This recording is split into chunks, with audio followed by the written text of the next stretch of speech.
curriculum differs significantly from the old curriculum. Performance is reported by achievement levels indicated by letter grades A, B, C, D, and E. And Mama, I'm showing in the table the achievement levels and the descriptors, trying to explain to us what each level means. The achievement level for each subject is arrived at from the scores generated from the assessment of competencies at the school level, that is through the continuous assessment, and the scores from the competencies that are assessed in the final end of cycle. And as I said earlier on, they are in the ratio of 20% continuous assessment and 80% from the end of cycle examination. So Mama, table 1 is indicating the achievement levels. The grade A, the achievement level is described as exceptional. And a candidate who has this grade A and is an exceptional candidate or learner is that person who demonstrates an extraordinary level of competency by applying innovatively and creatively the acquired knowledge and skills in real-life situations. The one that is at grade B, the achievement level is described as outstanding. And that candidate demonstrates a high level of competency by applying the acquired knowledge and skills in real-life situations. Mama, the common denominator in all these is application of knowledge and skills in real-life situations. That's why that phrase is repeated at all assessment levels. C is described as satisfactory, and that candidate demonstrates an adequate level of competency by applying the acquired knowledge and skills in real-life situations. Then D is described as basic. That is, this candidate demonstrates a minimum level of competency in applying the acquired knowledge and skills in real-life situations. Then finally, E, Mama, is described as elementary. This person demonstrates below the basic level of competency in applying the acquired knowledge and skills. Mama, given the complete departure from the old grading system of reporting in divisions like 1, 2, 3, we cannot compare the performance between the candidates of 2023 and 2024. Under the competency-based assessment, Mama, there is no ranking of candidates in divisions as in the previous curriculum. A candidate will qualify for the Uganda Certificate of Education, Uganda Certificate of Education certificate if he obtains a competency level grade of D in at least one subject. Mama, the minimum number of subjects that a candidate sits here is 8, and the maximum number is 9.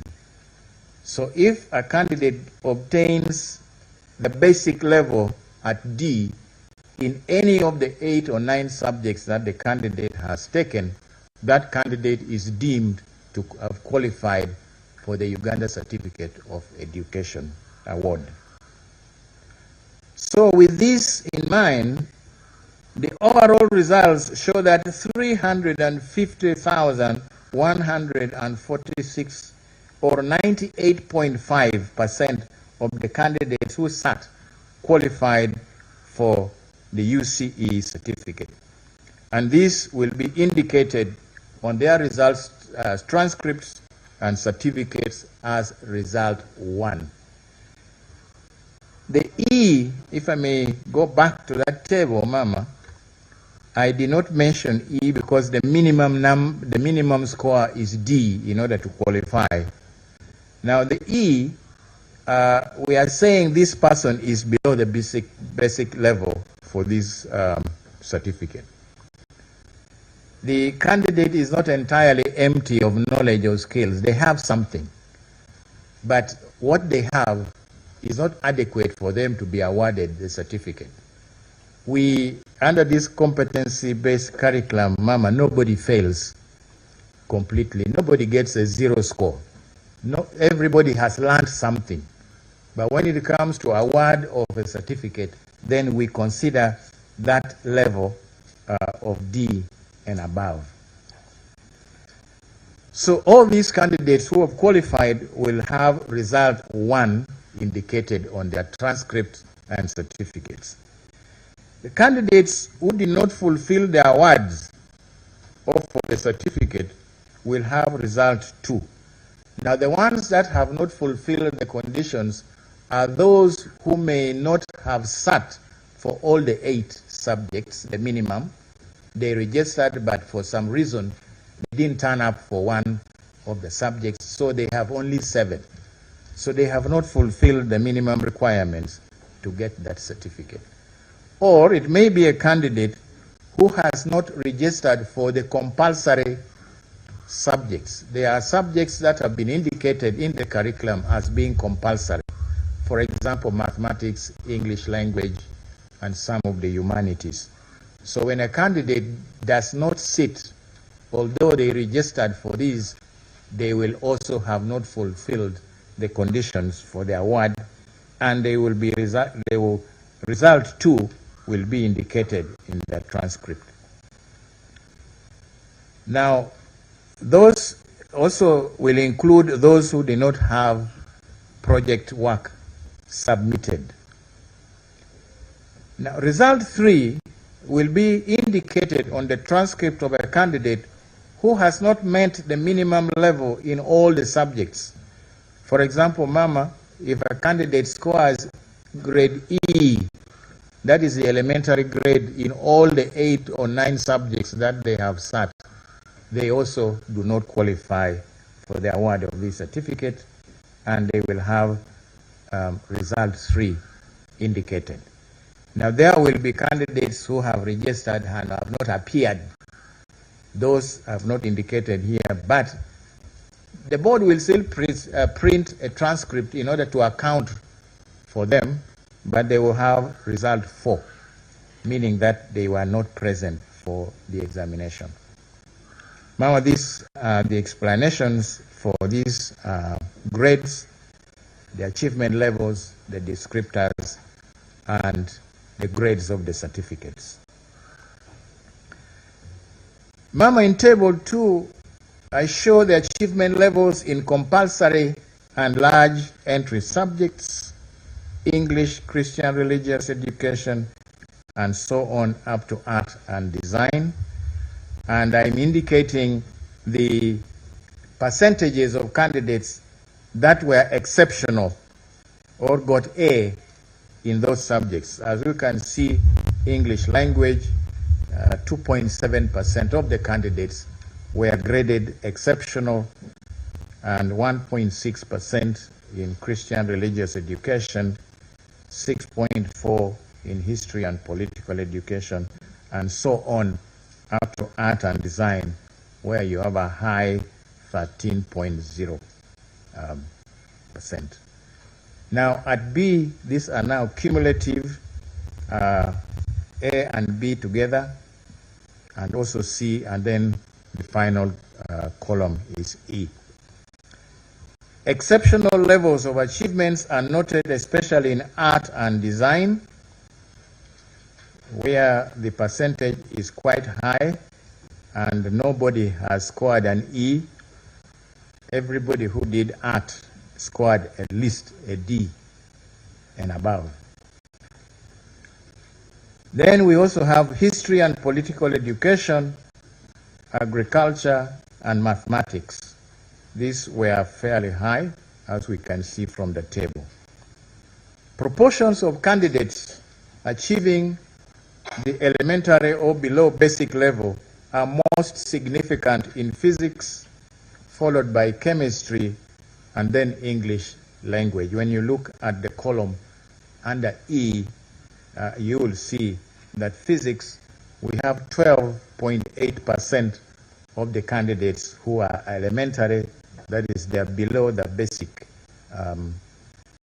level of D. And also we have chemistry, which is 6.3.1, biology 2.3, mathematics 2.8, English language 3.6. However, it is satisfying to note that a very high percentage, Mama, as I have already indicated, have at least got the basic level in this examination. Mama, the reports from our scorers, or examiners as we've called them before, indicate that in the science practical assessments, candidates were expected to use a given scenario and materials that had been provided to develop aims and hypotheses, plan and carry out investigations and draw conclusions. The main problems that they observed is the failure of candidates to interpret the scenarios given or to connect the scenarios and the materials supplied to them in real-life situations, or to interpret the results of the experiments that they had carried out and create meaning connected to everyday situations. Mama, the emphasis in this curriculum is application of knowledge and skills to problem solve or to solve problems in our our everyday life. Candidates that appear not to have been guided properly tried to use the old method of recalling facts to respond to these scenarios. In English and other foreign languages, the challenges that were observed have been inadequate vocabulary, inability to paraphrase or using your own words without having to copy directly from a given text when you are writing a summary, or using inappropriate examples in the comprehension texts or literature analysis. The reports, however, indicate that in those languages where speaking was part of the assessment, candidates demonstrated a fair understanding of the given scenarios and responded well.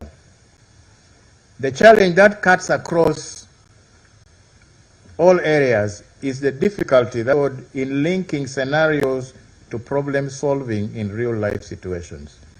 This is at the core of the curriculum and implies that teachers need to do much more to guide the learners towards this focus.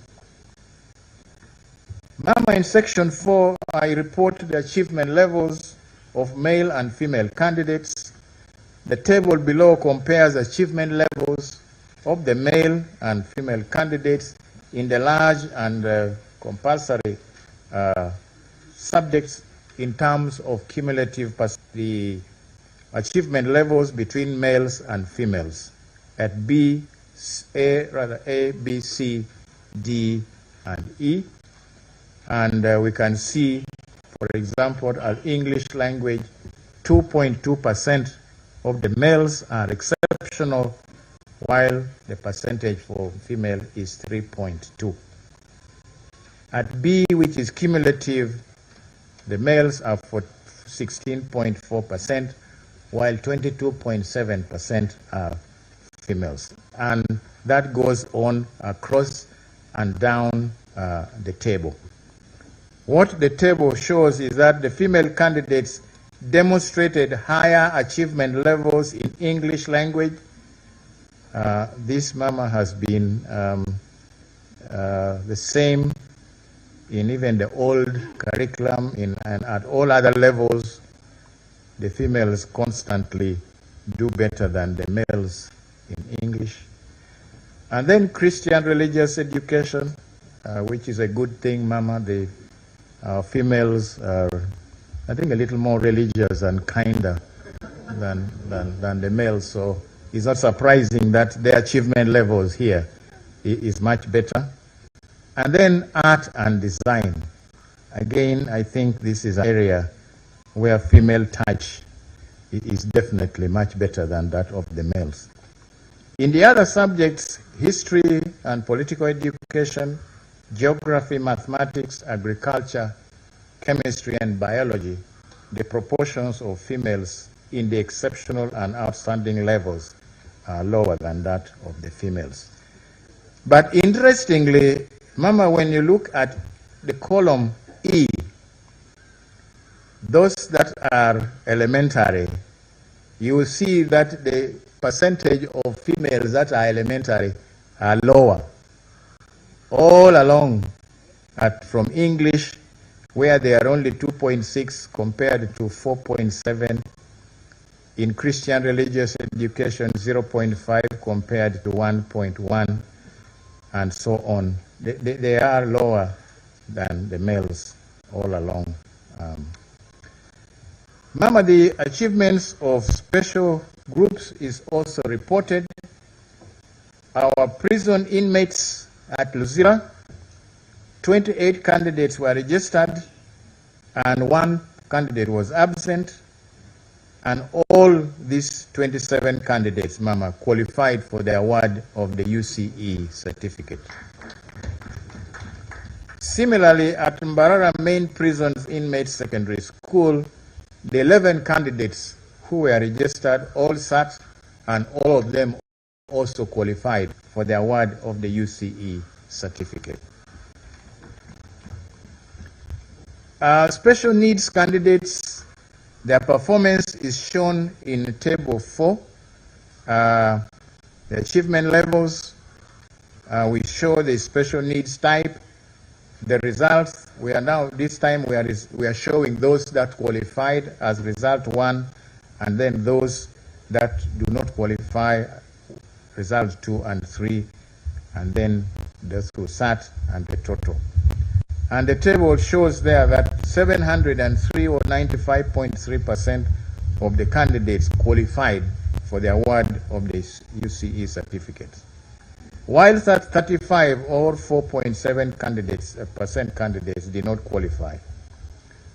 Worth noting here is that all the candidates in the deaf category qualified for the UCE certificate. This is unlike the past, where when they appeared to be very disadvantaged because of their disabilities. We believe the reason for this is that the continuous assessment being part of the final achievement grades, the competencies of the blind can be demonstrated at the school level, and they are assessed and recognized and reported, unlike under the old curriculum where all we depended on was the end of cycle examination. Section 6, Mama, I report on feedback from candidates. UNEB conducted a survey with the first cohort of candidates to find out their perceptions of the examination papers that they had just sat. The intention of this feedback was to gain some information from the candidates that may inform future improvements. This being the first cohort, the first examination, there are areas definitely that may have to be looked at, and this was the reason why we wanted to find out from the candidates who had just done the examination, what is it that they felt about the papers. A total of 51 candidates drawn from all the districts took part in this survey. Of these, 25,716 or 50.1% were males, while the other 49.2% were females. The candidates gave us a feedback on the 53 examination papers. They completed a brief questionnaire shortly after completing the exam papers. The key quality aspects of the examination papers and their responses are summarized in Table 5.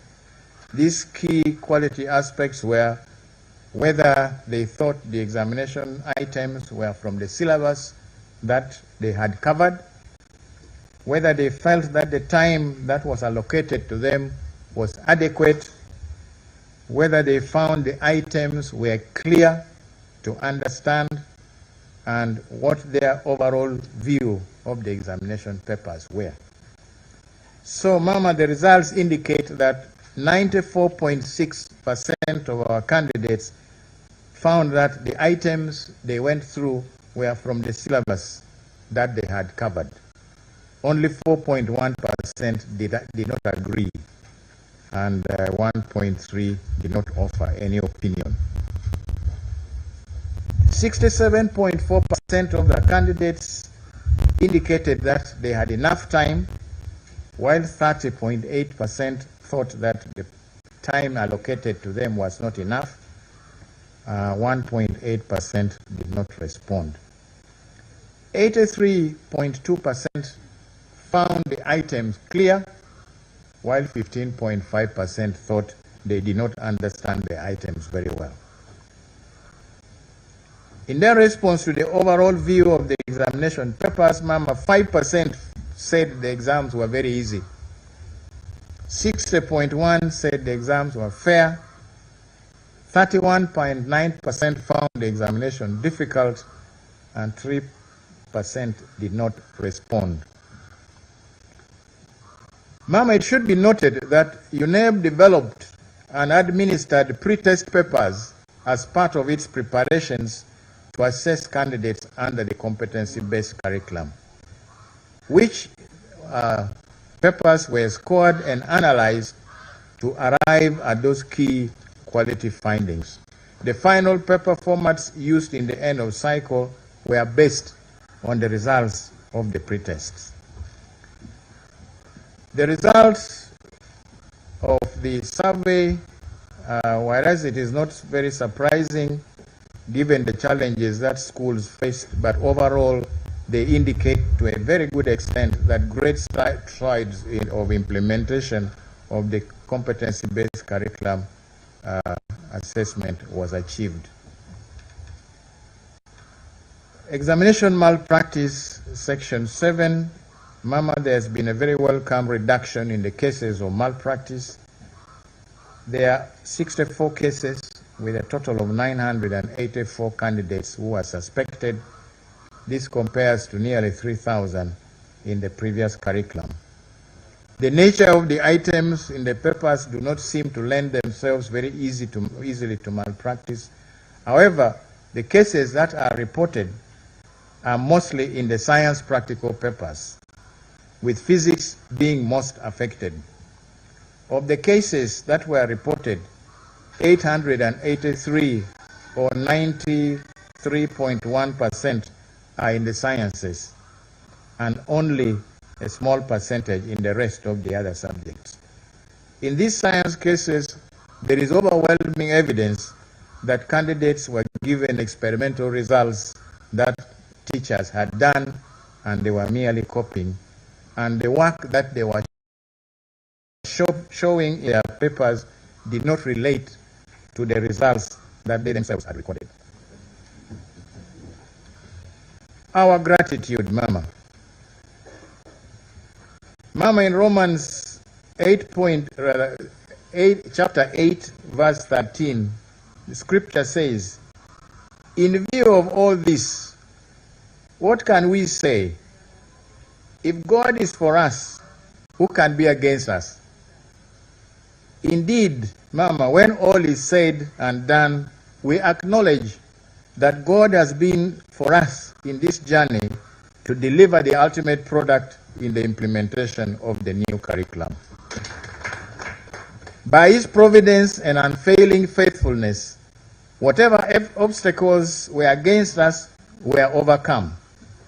Whatever weapon formed against us did not prosper, as Isaiah 54:17 says. Mama, you prayed for us and you supported us all the time. We are grateful. I thank the chairperson, Professor Celestino Bua, and members of the board for the prompt decisions that they make on matters that we refer to them as management and the guidance that we get. I'm very grateful, Mama, to our colleagues at the National Curriculum Development Center and the Directorate of Education Standards for their cooperation and the support that they rendered in these efforts. I applaud and praise my technical team at UNEB for the meticulous work leading to the advent of the first cohort of UCE results under this curriculum. Mama, for the last 2 years, they have given everything: time, intellect, innovation, and energy to ensure the success of this curriculum.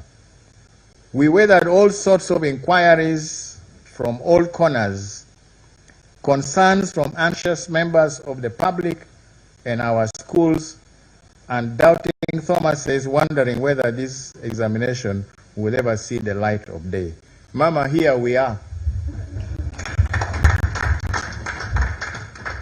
At some point, we were like the cook in the kitchen, where the diners, everybody is looking in to ask what kind of food is coming out of this kitchen. Is there enough salt? Is there matoke and ugali and all that? But we have served. And I think, Mama, what we have brought is a buffet where there is something in it for everyone. I'm grateful to the chairperson and members of the Committee on Education and Sports, represented here, Mama, by Honorable James Kubeketeria, the chair, Jane Okoremo, Honorable, and Honorable Nathan Itungo, who are here. They have done their best, Mama, to support the board in its and completed in time, apart from those other hitches that we have talked about, in order for other processes